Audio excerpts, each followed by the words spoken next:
नमस्कार. आजच्या hello doctor कार्यक्रमात मी डॉक्टर चेतन दिलीप साळुंखे आपल्या सर्वांचं मनपूर्वक स्वागत करतो.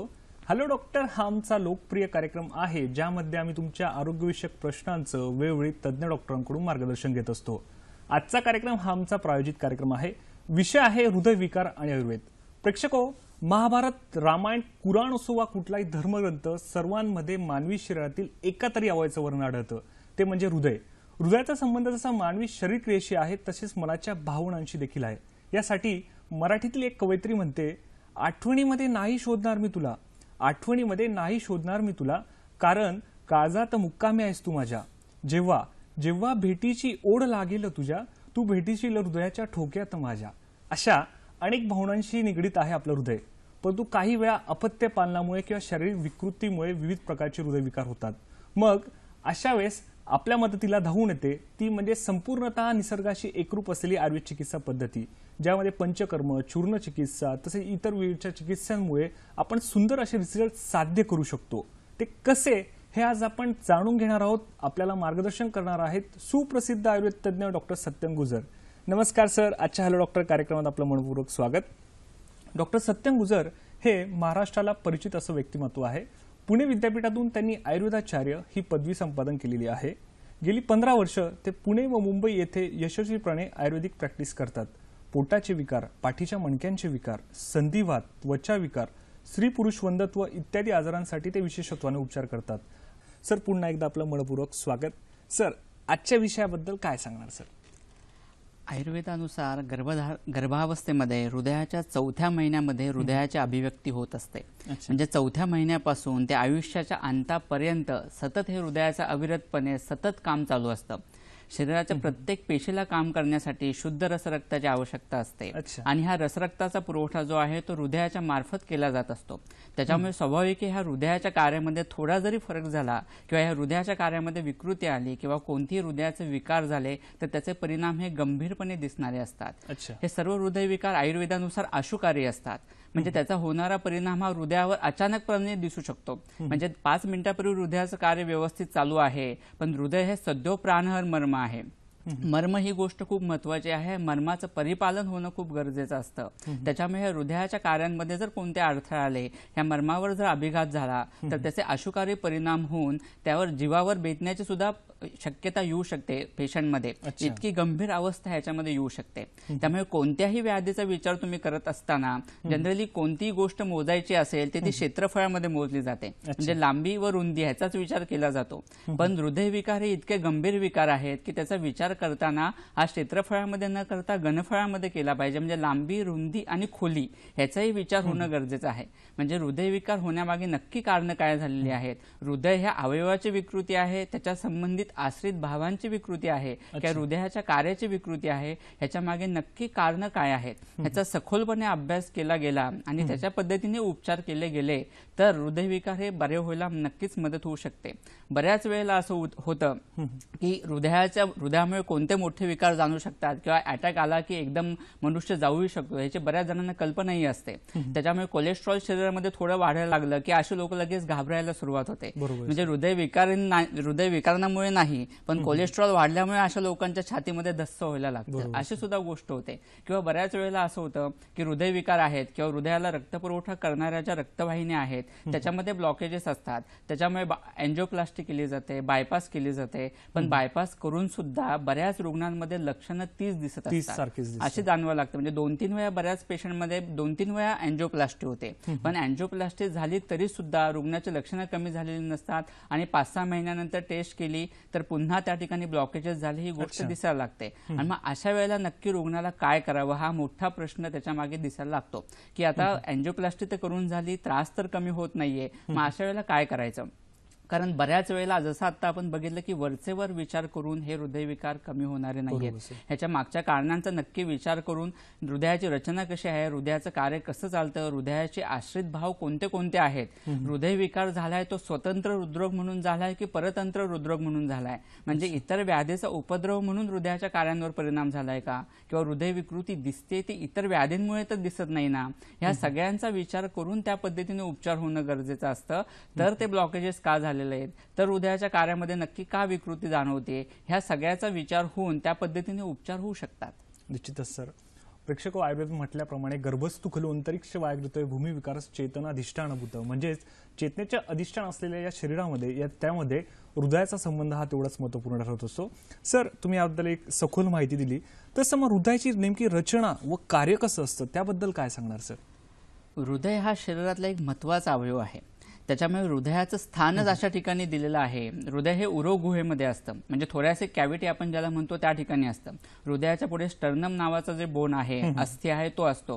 हृदयाच्या कडेनी रिब केज असते, म्हणजे फासळ्या असतात. हृदयाच्या दोन्ही बाजूला फुफ्फुस असतात. मागच्या बाजूला पाठीचा कणा असतो. म्हणजे एखादा आघात जरी झाला तरी डायरेक्ट हृदयावर परिणाम होणार नाही ना, ह्याची काळजी घेतलेली असते. आता आपल्याला या स्क्रीनवर या ठिकाणी एक स्लाइड दिसत आहे. हृदयाचे 4 कप्पे प्रामुख्याने असतात. त्यातला वरचा जो आहे तो राईट ॲट्रियम, खाली जो आहे तो राईट व्हेंट्रिकल, उजव्या बाजूला लाल रंगामध्ये जे दिसत आहे ते लेफ्ट ॲट्रियम आणि लेफ्ट व्हेंट्रिकल, हे 4 कप्पे हृदयाचे प्रामुख्याने असतात.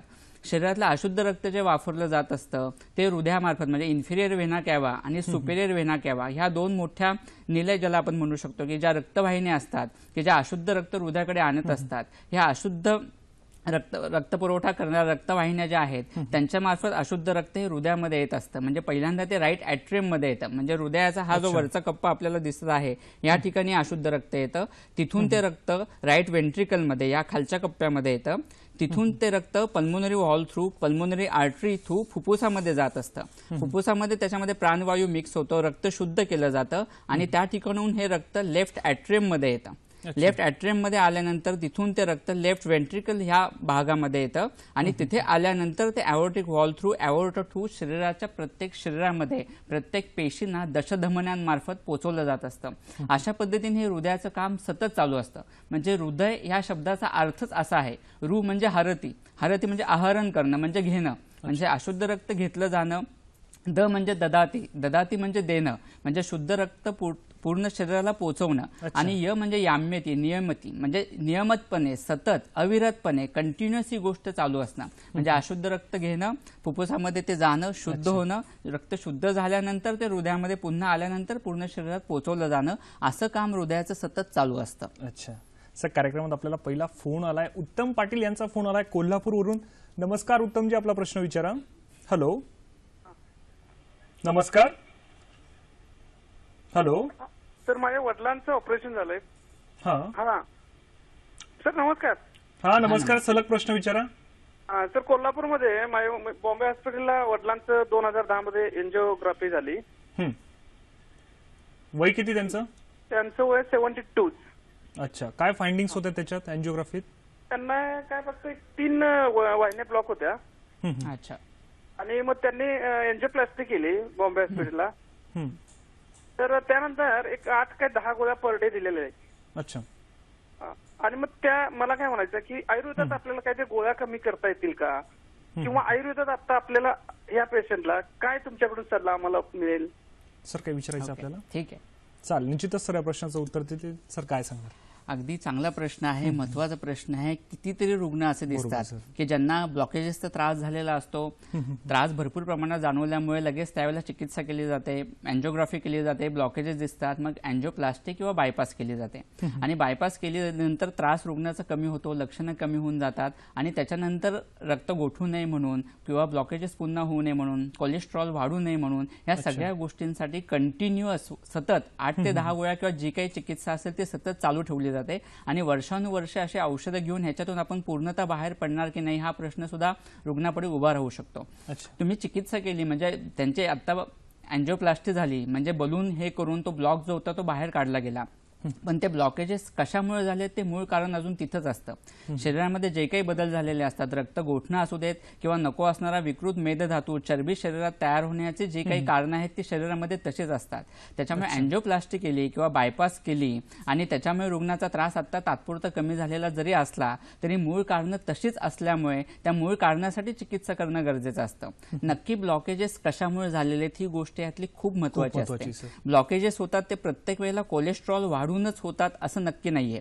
ब्लॉकेजेस होण्यामध्ये वेगवेगळी कारण आहेत. मग ते फायब्रोसिसमुळे ब्लॉकेज होऊ शकतं, रक्त गोठण्यामुळे ब्लॉकेज होऊ शकतं, किंवा मधुमेहामुळे जे नको असणारा विकृत कफ शरीरात साठून राहतो तो रक्तवाहिन्यांमध्ये येऊन त्याच्यामुळे ब्लॉकेज होऊ शकतं, किंवा विकृत चरबी जास्त वाढून त्याचं कोलेस्ट्रॉलमध्ये रूपांतर होऊन त्याच्यामुळे ब्लॉकेजेस होऊ शकतं, किंवा काय काय वेळेला अचानक जे काही शरीरामध्ये बदल होतात, आघात, जसं हृदय हे जे आहे, हृदय मन आणि ओजाचं सुद्धा स्थान आहे. त्याच्यामुळे मानसिक जे काही विकार असतात, ईर्ष्या, क्रोध, मत्सर, नको असणाऱ्या गोष्टी जे काही अपेक्षित नसतात त्या एकदम ऐकू आल्या तर हृदयाचं आकुंचन होणं आणि त्याचा होणारा हृदयावर परिणाम आणि त्याच्यामुळे सडन अटॅक होणं, अशासारखी सुद्धा गोष्टी दिसत असतात. त्यामुळे ह्याचं मूळ कारण बघणं गरजेचं आहे. नक्की जरी त्यांना ब्लॉकेजेस झाले ते कोणत्या कारणामुळे झालेले आहेत आणि त्यानुसार उपचार जर केले गेले तर फक्त रक्त गोठण्यासाठी, कोलेस्ट्रॉल कमी होऊ नये म्हणून, रक्तदाब वाढू नये म्हणून अशा वर्षानुवर्ष सतत गोळ्या घेण्याची आवश्यकता नाहीये. त्यांचे नक्की प्रकृती परीक्षण करून त्यांचा स्वतंत्र हृदरोग आहे, इतर आजारांमुळे झालेला आहे, ब्लॉकेजेस होण्यामागचं कारण काय आहे याचं जर तुम्ही योग्य परीक्षण करून घेतलं आणि त्याच्यासाठी योग्य आयुर्वेदिक उपचार घेतले तर वर्षानुवर्ष त्यांना ह्या गोळ्या घेण्याची गरज नाहीये. योग्य आयुर्वेदिक उपचार झाले तर ह्या गोळ्या पूर्णतः बंद होऊन त्यांचा हृदरोग सुद्धा पूर्णतः बरा होऊ शकतो. निश्चितच सर, तुम्ही इथे कार्यकारण भावाची माहिती दिली की प्रत्येक कार्यामागे काहीतरी कारणाची आवश्यकता असते. सर, कार्यक्रमात पुढचा फोन आलाय, जितेंद्र यांचा फोन आलाय धुळ्यावरून. नमस्कार जितेंद्रजी, आपला प्रश्न विचारा. हॅलो. हा, नमस्कार सर, मी धुळ्याहून बोलतोय. माझा मुलगा 3 आठवड्याचा असताना त्याच्या आर्टिक हॉलचं ऑपरेशन झालं, त्याच्यात बलून सोडला आहे. तर तो आता 5 वर्षाचा आहे. तर त्याच्यासाठी काय काळजी घेता येईल? गोळ्या औषधी काहीच चालू नाही. सर, काही आपल्याला विचारायचं? आताही तर लक्षणं काही त्याला दिसत नाहीयेत ना? दम लागणं वगैरे असा प्रकार काही जाणवतो का? काहीच नाही सर, फक्त त्याच्या म्हणजे चांगलं कार्यासाठी काय करता येईल मला असं. ओके, चालेल. निश्चितच सर या प्रश्नाचं उत्तर देईल. सर, काय सांगणार? येस, बऱ्याच जणांमध्ये कंजेनायटल हार्ट डिसऑर्डर्स असतात, म्हणजे हृदयामध्ये विकृती असणं, हृदयाच्या सेप्टम्समध्ये डिफेक्ट्स असणं. म्हणजे काही काळ तो ॲट्रियल डिफेक्ट असतो किंवा व्हेंट्रिक्युलर डिफेक्ट असतो. म्हणजे हृदयाचे जे 4 कप्पे असतात त्याच्यामध्ये एक भित्ती असते, सेप्टम ज्याला म्हणलं जातं, की हे कप्पे एकमेकांपासून वेगळे केले जात असतात. पण ज्यावेळेला त्याच्यामध्ये एखादं छिद्र असतं, मग ते ॲट्रियल असेल किंवा व्हेंट्रिक्युलर असेल, तर हृदयामध्ये छिद्र असल्यामुळे काही काही वेळेला रुग्णाला त्रास किंवा त्या मुलांना त्रास व्हायला सुरुवात होणं, दम लागणं वगैरे अशा पद्धतीची लक्षणे दिसत असतात.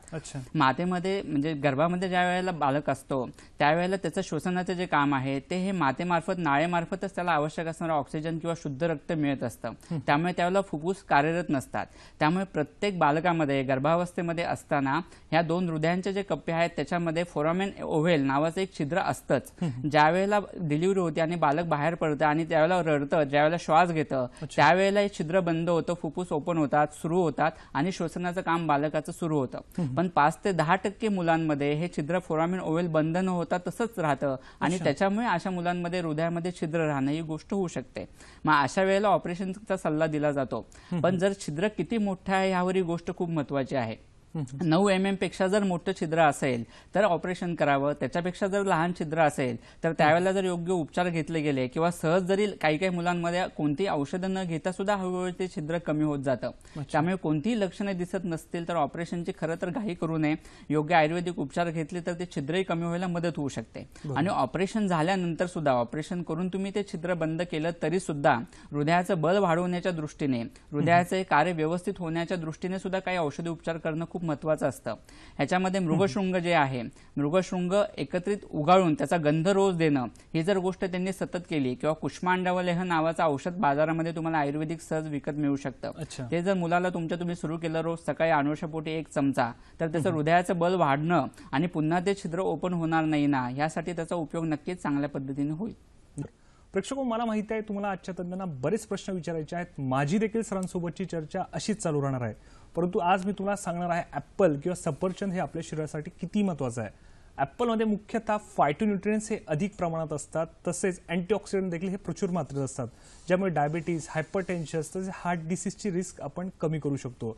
म्हणूनच सफरचंदाबद्दलची मी तुम्हाला अधिक माहिती कार्यक्रमाच्या पुढच्या भागात देखील देणार आहेत. सर, कार्यक्रमात पुढे जाण्यापूर्वी आपला एक फोन आलाय, ऋतुजा यांचा फोन आलाय उस्मानाबादवरून. नमस्कार ऋतुजाजी, आपला प्रश्न विचारा. हॅलो. हॅलो. हा, नमस्कार सर. नमस्कार, आपला प्रश्न विचारा. हा सर, माझे वडील आहेत, 55 वर्ष वय आहे त्यांचं. तर त्यांना 2 वेळेस बायपास सर्जरी झालेली आहे. 2 वर्षापूर्वी एकदा आणि 6 महिन्यापूर्वी एकदा. तर त्यांना आताही त्रास होतो, कधी कधी दम लागल्यासारखं होतो आणि श्वासाचा बंद पडल्यासारखं होतो. अच्छा सर, आपल्याला काय विचारायचं? अजून इतर काही छातीत दुखणं वगैरे असा त्रास जाणवतो का? हा, कधी कधी कळ आल्यासारखी होते, चमक मारतो. ओके. मधुमेह, रक्तदाब आहे का? नाही, बाकी काही त्रास नाही त्यांना, मधुमेहाचं वगैरे नाही काही. चालेल चालेल, म्हणजे तर सर या प्रश्नाचं उत्तर देतील. सर काय सांगणार? रिड्यूस देखील झालेली आहे त्यांची. चांगला प्रश्न आहे. बऱ्याच वेळेला असं होतं की ऑपरेशन झाले, बायपास होते किंवा अँजिओप्लास्टी होते. अँजिओप्लास्टी झाल्यानंतर ब्लॉकेजेस तर नसतात, त्यामुळे दुखणं ही गोष्ट कमी होत जाते. पण हृदय अशक्ती हा जो प्रकार आहे तो तसाच राहतो.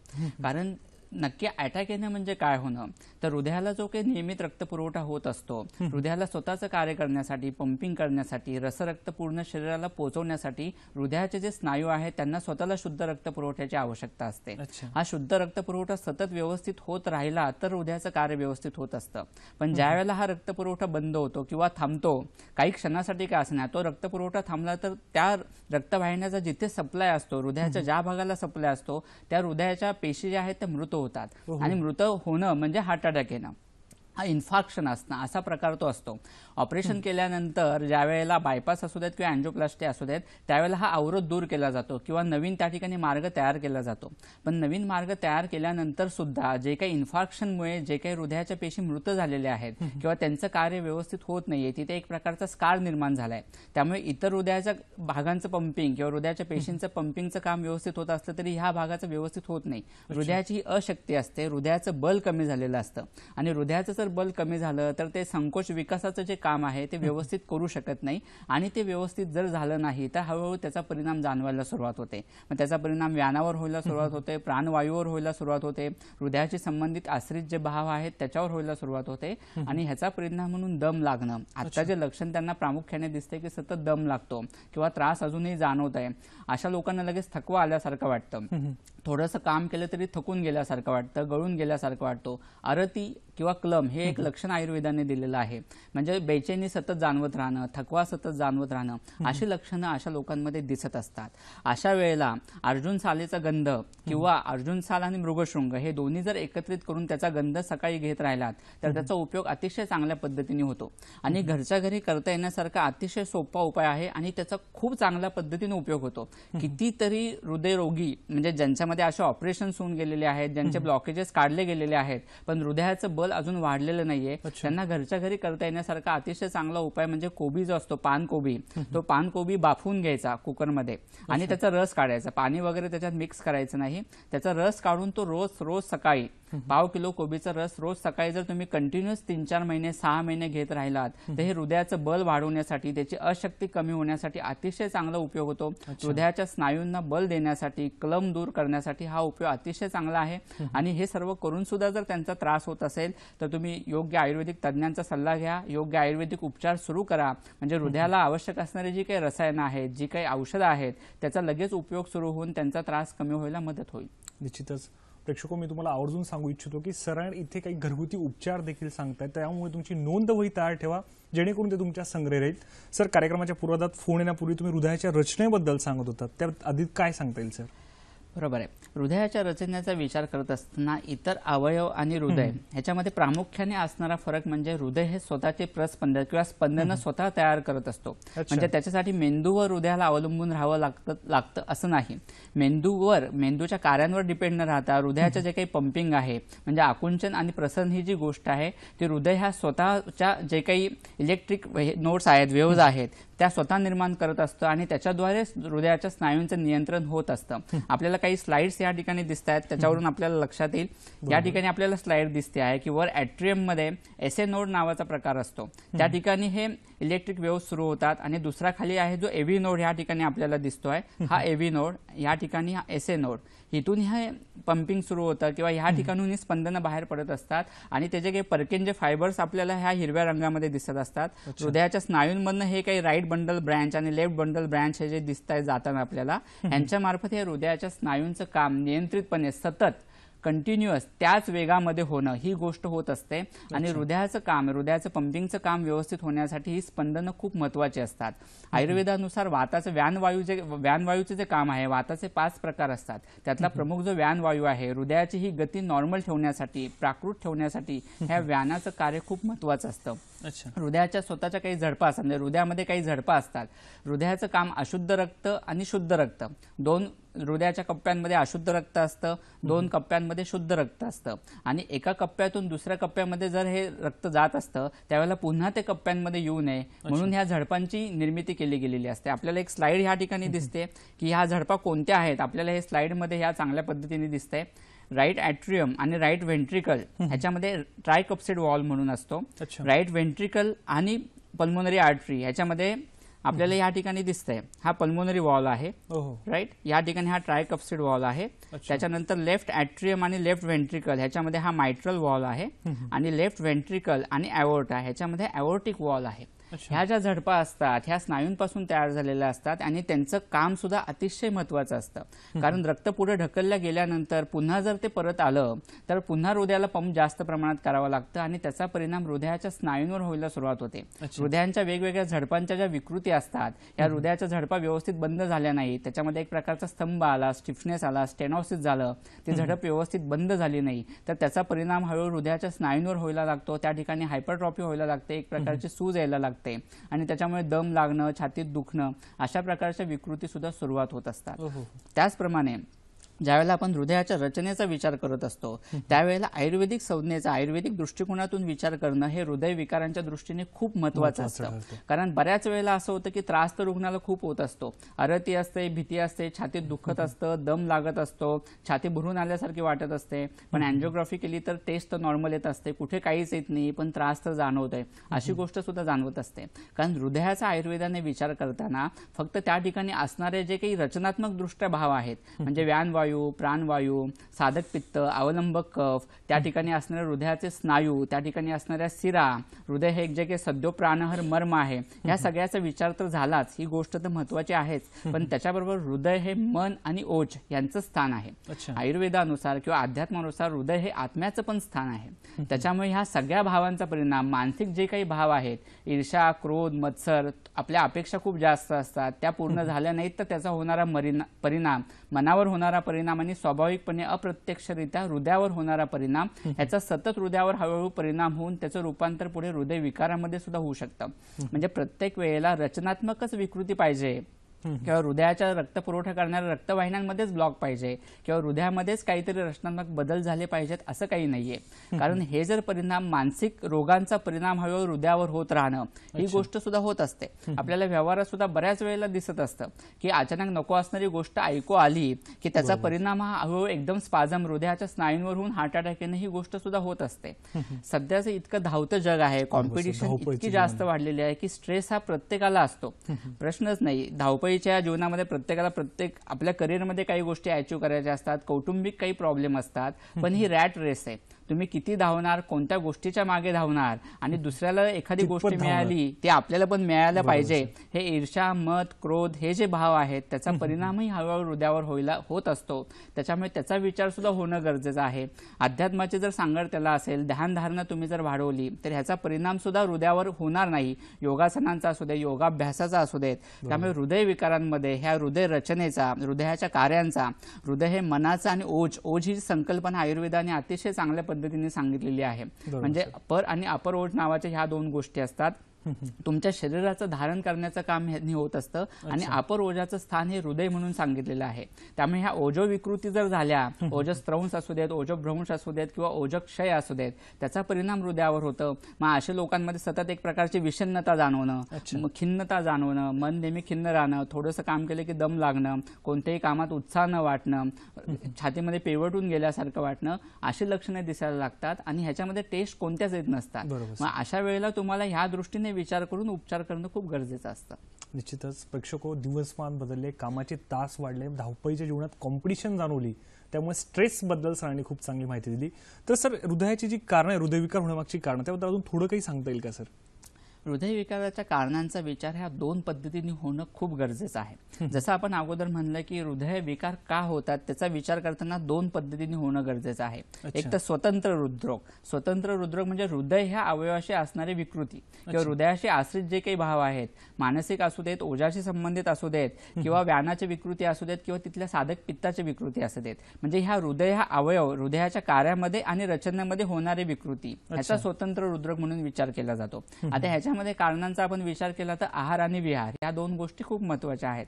आहारामध्ये सध्याच्या चुकीच्या खाण्याच्या पद्धती, जंक फूड मोठ्या प्रमाणात, तेलात तळलेल्या गोष्टी, तुपामध्ये तळलेल्या गोष्टी जास्त प्रमाणात घेतल्या जाणं, स्निग्ध पदार्थ, बेकरीचे पदार्थ जास्त प्रमाणात घेतले जाणं, या पद्धतीचे बेसनाचे, मैद्याचे पदार्थ जास्त प्रमाणात असणं, या सगळ्याचा परिणाम हळूहळू हृदयावर आणि हृदयाला रक्तपुरवठा करणाऱ्या रक्तवाहिन्यांवर होत असतो. आणि त्याचा परिणाम हळूहळू सतत जेव्हा ह्या गोष्टी चालू राहतात त्यावेळेला नको असणाऱ्या गोष्टी, स्त्रोतसांचा अवरोध व्हायला लागतो, हृदयाला रक्तपुरवठा व्यवस्थित होत नाही आणि त्याचा परिणाम म्हणून हृदयविकार होत असतो. जसे आता आपण बघितलं की मानसिक भावांचा होणारा परिणाम, हृदयावर होणारा परिणाम हे सुद्धा महत्वाचं कारण आहे. त्याच्यामुळे सुद्धा हृदयविकार व्हायला मदत होत असते. आणि दुसरी गोष्ट म्हणजे परतंत्र हृदरोग. परतंत्र हृदरोग ही गोष्ट सुद्धा जवळजवळ 40% हृदयाशी संबंधित असणारे आजार किंवा कारण किंवा विकार हे दुसऱ्या कोणत्या तरी व्याधीचे उपद्रव स्वरूप म्हणून झालेले असतात. म्हणजे हृदय विकार जरी दिसत असले, हृदयाशी संबंधित तक्रारी जरी जाणवत असल्या तरी मूळ शरीरातला आजार हा वेगळा असतो आणि तो बरेच दिवस राहिल्यामुळे त्याचा होणारा हृदयावर होणारा परिणाम अशा पद्धतीने ते विकार दिसत असतात. आयुर्वेदाने असे 24 विकार सांगितलेले आहेत की हे 24 विकार जे आहेत, अरुची, आलसक, अग्निमांद्य असू देत, उदावर्त नावाचा व्याधी असू देत, छर्दी, श्वास, कास, तृष्णा, गुल्म, पांडू यासारखे अनेक विकार आहेत की ज्यांचा परिणाम हा हळूहळू हृदयावर होत असतो. आयुर्वेदाने शरीर सप्तधातूंपासून बनलेले असं सांगितलेलं आहे. रस, रक्त, मांस, मेद, अस्थि, मज्जा आणि शुक्र.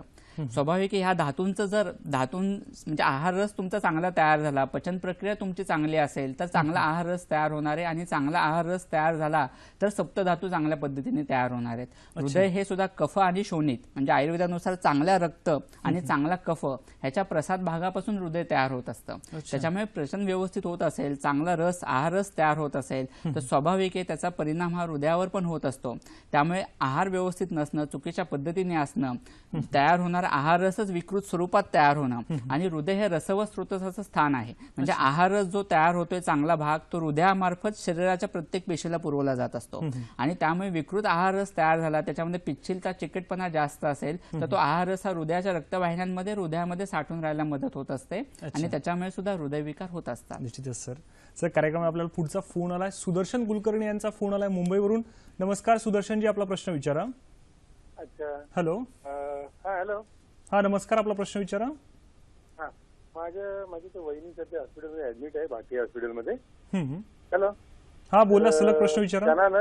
त्यांना एक गेल्या रविवारी त्यांना ऍडमिट केलंय आणि त्यांना श्वास घ्यायला त्रास होतो आणि हा प्रकार आहे ना साहेब, ऍक्च्युली रात्री 2-2:30 झाले की हा नेहमी त्यांना त्रास होतो असा. 1-2 वर्षापूर्वी त्यांची एंजिओग्राफी झाली होती आणि आता भद्रेश शाह यांच्या डॉक्टरच्या अंडर ट्रीटमेंट घेतात, भाटियामध्ये ऍडमिट आहे. आयसीयू मध्ये वय 57 आहे. सर आपल्याला काय विचारायचं? ठीक आहे. आणि डायबिटीस आणि ब्लड प्रेशर पण आहे त्यांना म्हणजे ऍक्च्युली. अच्छा. प्रेक्षको, कार्यक्रमाच्या पूर्वार्धात मी तुम्हाला ऍपल तसेच सफरचंदाविषयी माहिती सांगत होतो. त्याबद्दल अधिक सांगायचं झाल्यास ऍपलला न्यूट्रिशनल पॉवर हाऊस असं देखील म्हणतात, कारण की त्यामध्ये असलेल्या व्हिटॅमिन बी, व्हिटॅमिन सी कॉम्प्लेक्समुळे देखील नर्वस सिस्टीमला त्याचा चांगला फायदा होत असतो. त्यामध्ये असलेल्या डायटरी फायबर्समुळे कोलेस्ट्रॉलचे प्रमाण कमी होते. म्हणूनच म्हणतात की apples in a day keeps the doctor away. Okay sir, कार्यक्रमाच्या पुढे जाण्यापूर्वी आपल्याला सुदर्शनजी यांचा फोन आला होता, त्याबद्दल काय सांगणार सर? त्यांचं जे लक्षण आहे ते टिपिकल आहे अगदी. म्हणजे रात्री 2 नंतर त्यांचा त्रास वाढतो किंवा दम लागणे ही गोष्ट वाढत असते. आयुर्वेदाने हृदय हे पुंडरीक सदृश असा स्पेसिफिक शब्द वापरलेला आहे. म्हणजे एकदा झाकलेल्या कमळाच्या पाकळीप्रमाणे हृदयाची रचना असते.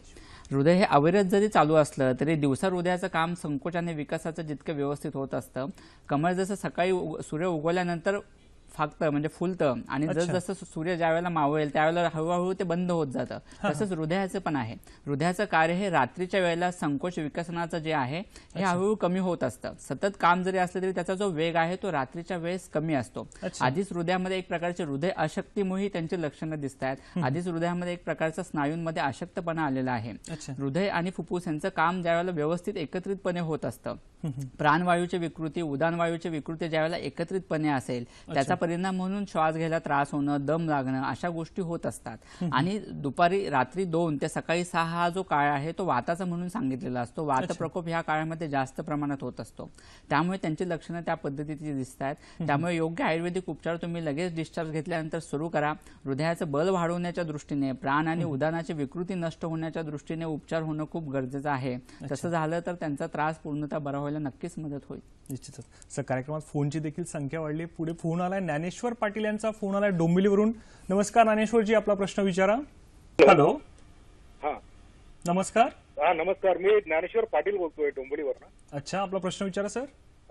सर माझं 7-3 वर्षापूर्वी ला बायपास सर्जरी झालेली आहे.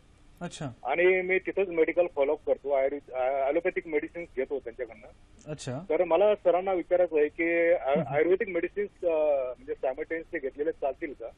आणि मला काही म्हणजे आहाराविषयी आणि व्यायामाविषयी काही सजेशन्स आहेत का सरांचे? मला तेवढं विचारायचं. चालेल सर, काय विचारायचं आपल्याला? ठीक आहे, चालेल. निश्चितच सर या प्रश्नाचं उत्तर देतील. सर काय सांगणार?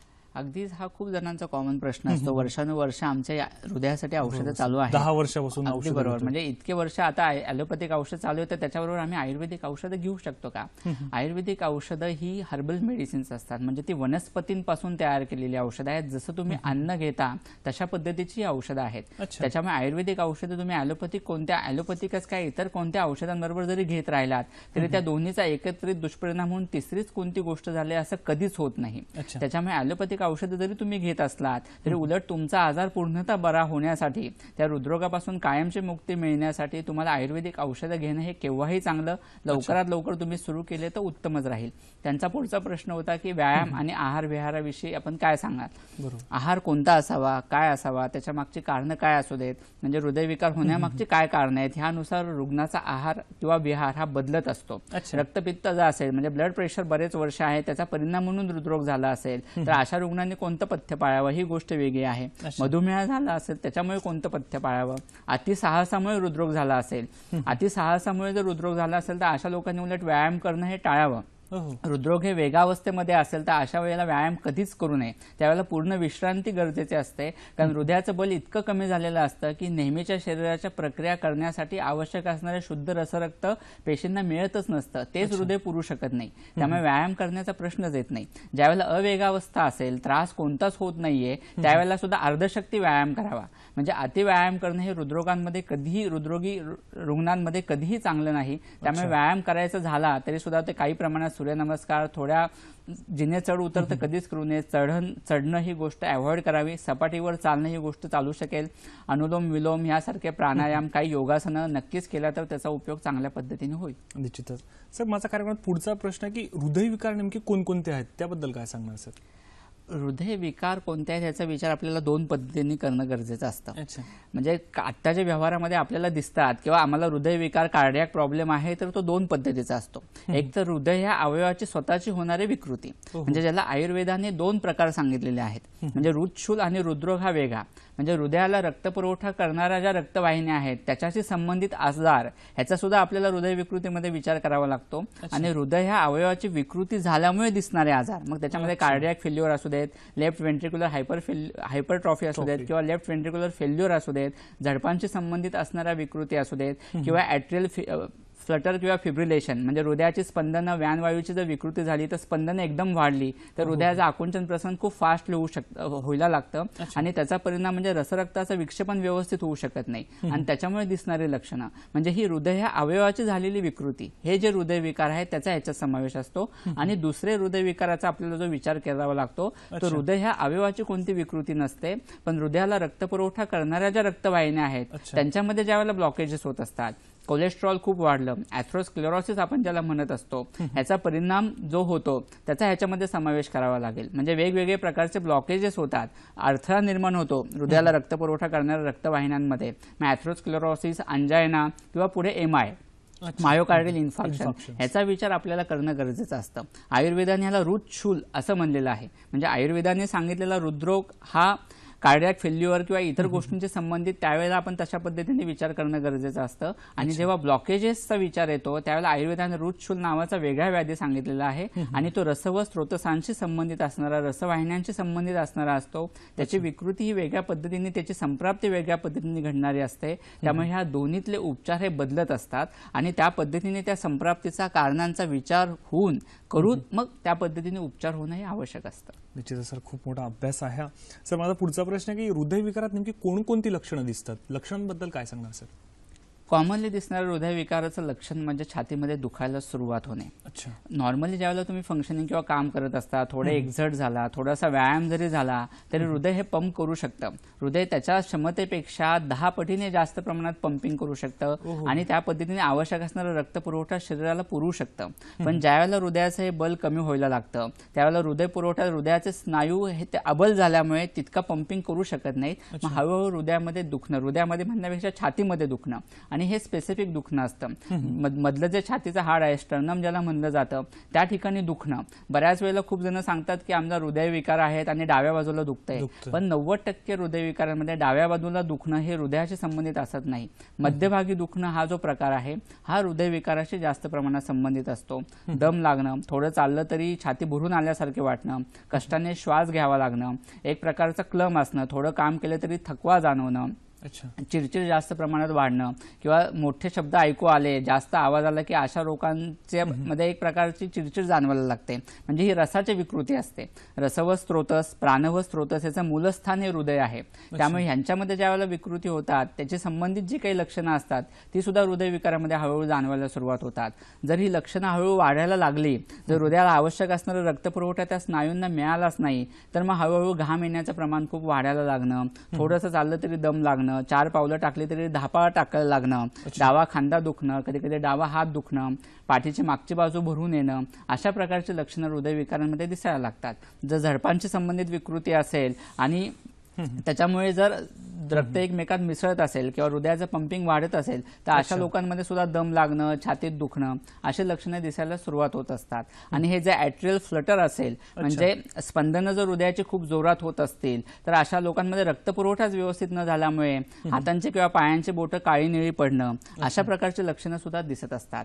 आयुर्वेदाने हृदरोगाचे 5 प्रकार सांगितलेले आहेत: वातज, पित्तज, कफज, सांधिपातिक आणि कृमिज, म्हणजे कृमिक हृदरोग. ह्यानुसार त्यांची लक्षणं खूप वेगवेगळी असतात. त्यामुळे हृदय विकार ह्याची व्यापकता जी आहे ती खूप मोठी आहे. त्यामुळे नक्की आजार कशामुळे झालेला आहे, इतर आजारांमुळे हृदयविकार दिसतात का, यानुसार लक्षणांची जी व्यापकता आहे तो स्पेक्ट्रम खूप मोठा आहे. त्यामुळे त्यानुसार योग्य निदान होणं, लक्षणांनुसार होणं खूप महत्वाचं असतं. निश्चितच सर, कार्यक्रमात आपल्याला पुढचा फोन आलाय. श्रीनिवास चव्हाण यांचा फोन आलाय परभणीवरून. नमस्कार श्रीनिवासजी, आपला प्रश्न विचारा. हॅलो. हॅलो. हा नमस्कार, आपला प्रश्न विचारा. श्रीनिवास चव्हाण बोलतो सर. हा येतो. हॅलो. हा सलग प्रश्न विचारा.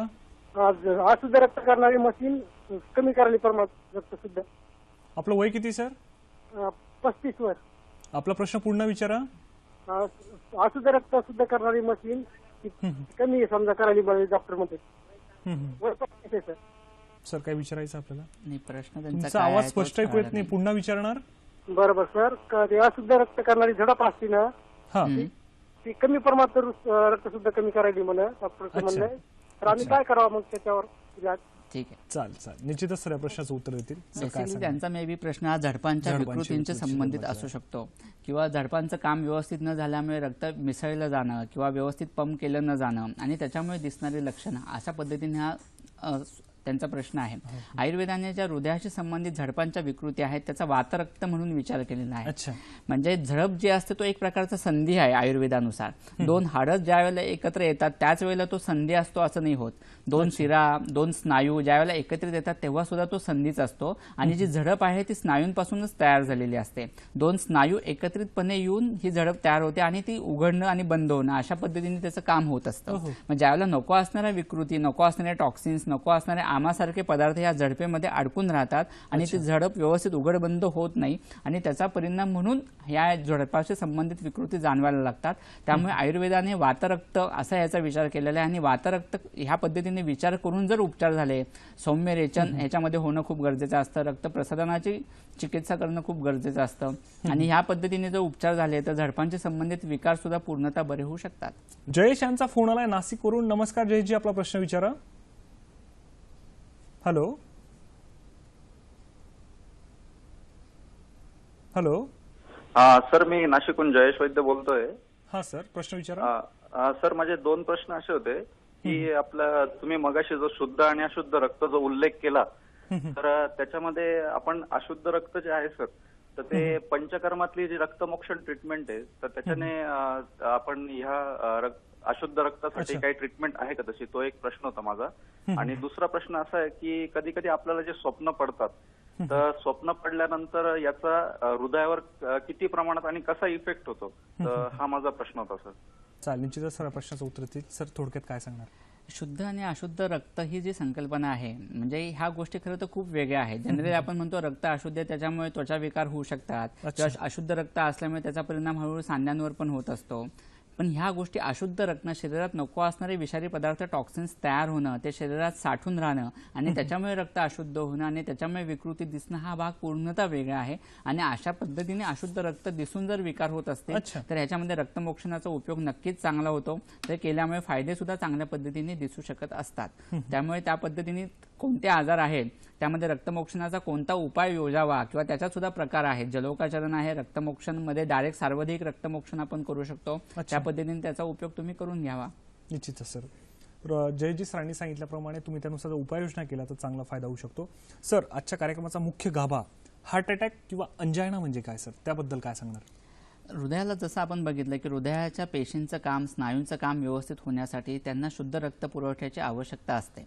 पण ज्या वेळेला हा रक्तपुरवठा व्यवस्थित होत नाही किंवा रक्तपुरवठा करणाऱ्या रक्तवाहिन्यांमध्ये अडथळा निर्माण होतो, ब्लॉकेजेस निर्माण होतात, त्यावेळेला रक्तपुरवठा व्यवस्थित न झाल्यामुळे जी लक्षणं दिसतात त्याचा समावेश अंजायनामध्ये होत असतो.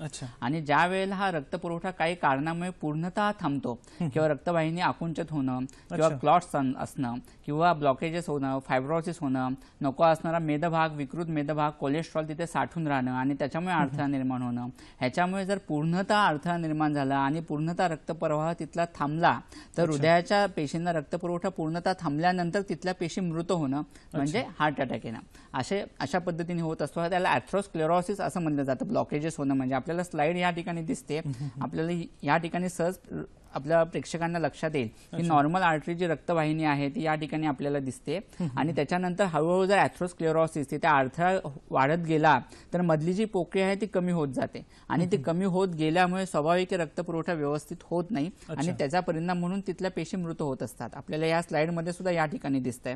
मध्ये अडथळा कसा वाढत जातो, ब्लड क्लॉट्स वाढत गेले तर आपल्याला या स्लाइडमध्ये दिसतंय. मग ह्याचा परिणाम हृदयाला जर रक्तपुरवठा व्यवस्थित झाला नाही तर छातीत दुखणं, ह्याचा परिणाम म्हणजे तीव्रता इतकी जास्त असते की हळूहळू त्याचा परिणाम हा डाव्या खांद्यावर आणि हातावर सुद्धा होऊ शकतो. इतकी ती तीव्रता जास्त असते. आपल्याला या स्लाइडमध्ये दिसतंय की तो रेफरल पेन असतं की हृदयांच्या ठिकाणीच रक्तपुरवठा कमी झाल्यामुळे ते एक प्रकारचा जो ओढ बसते त्या ठिकाणी ती तीव्रता, तो भेद असे शब्द आयुर्वेदाने त्याच्यामध्ये वापरलेले आहेत.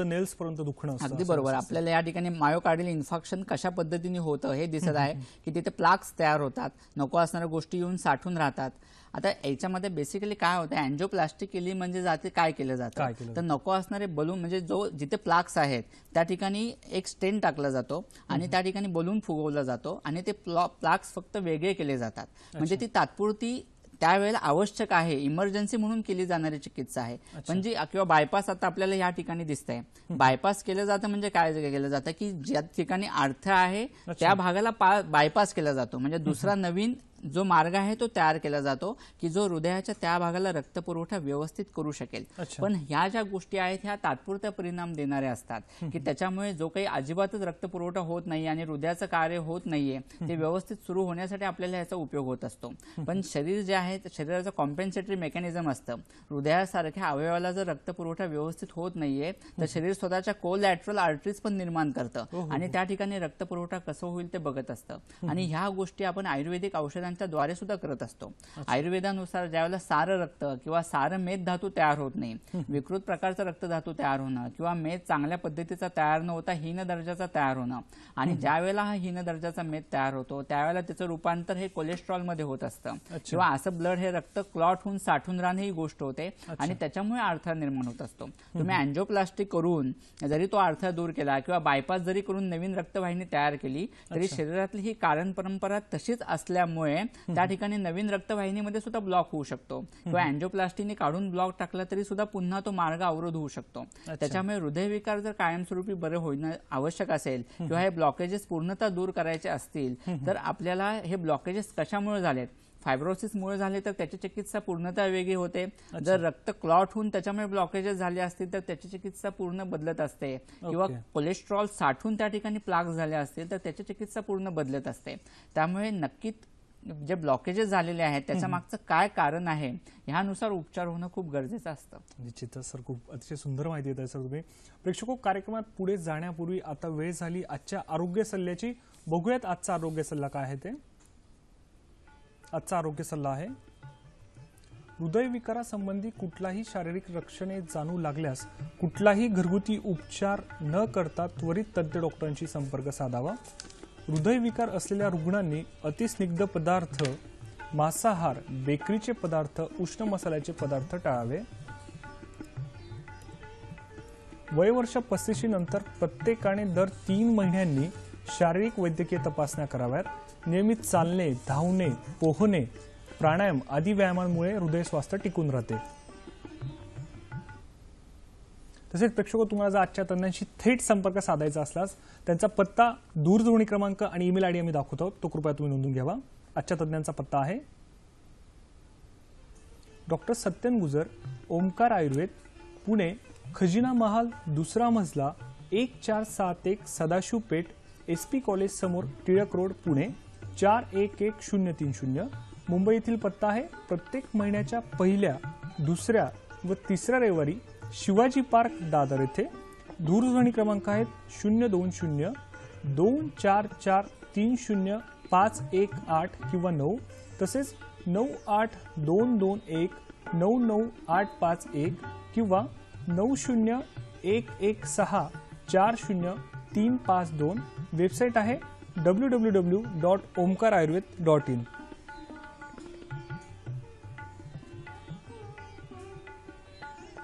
आजचा कार्यक्रम तुम्हाला कसा वाटला हे सुद्धा आम्हाला जाणून घ्यायची इच्छा आहे. तसेच ज्या डॉक्टरांना आमच्या हॅलो डॉक्टर कार्यक्रमात प्रायोजित कार्यक्रम करायचा असल्यास कृपया त्यांनी आमचा पत्ता नोंदवून घ्यावा. संपर्कासाठी आमचा पत्ता आहे निर्माती हॅलो डॉक्टर, दूरदर्शन केंद्र, वरळी, मुंबई 400030. ईमेल आहे hellodoctor@ddkmumbai@gmail.com. तसेच आमचं फेसबुक पेज देखील आहे www.facebook.com/ddsahyadri.in. तसेच http://aim.youtube.com/user/ddsahyadri हे आमचं यूट्यूब पेज देखील आहे. सर, आता कार्यक्रमाचा अजून एक महत्त्वाचा प्रश्न म्हणजे सर, प्रत्येक वेळेस हृदयविकारामध्ये बायपास सर्जरी किंवा एंजिओप्लास्टी करणे गरजेचे आहेच का, किंवा त्याला पर्याय म्हणून आयुर्वेदामध्ये काही उपचार पद्धती आहेत का सर, त्याबद्दल काय सांगणार? हृदयविकाराचा ज्यावेळेला आपण विचार करतो त्यावेळेला 20 ते 30% रुग्णांमध्ये हृदयाच्या रक्तवाहिन्यांमध्ये ब्लॉकेजेस होऊन त्याच्यामुळे दिसणारी लक्षणं दिसणारी असतात. 70% हृदयविकार हे पूर्णतः वेगळे आहेत. फक्त आपल्याला ब्लॉकेजेसचाच विचार करायचा असेल की पुढे मेजर एकदम प्रॉब्लेम आला, हार्ट अटॅक आलाय आणि अचानक रुग्ण दगावला, ही गोष्ट होऊ नये ह्यानुसार जर उपचार करायचे असतील तर प्रत्येक वेळेला अँजिओप्लास्टीज किंवा बायपासच हा मार्ग आहे असं नक्कीच नाहीये.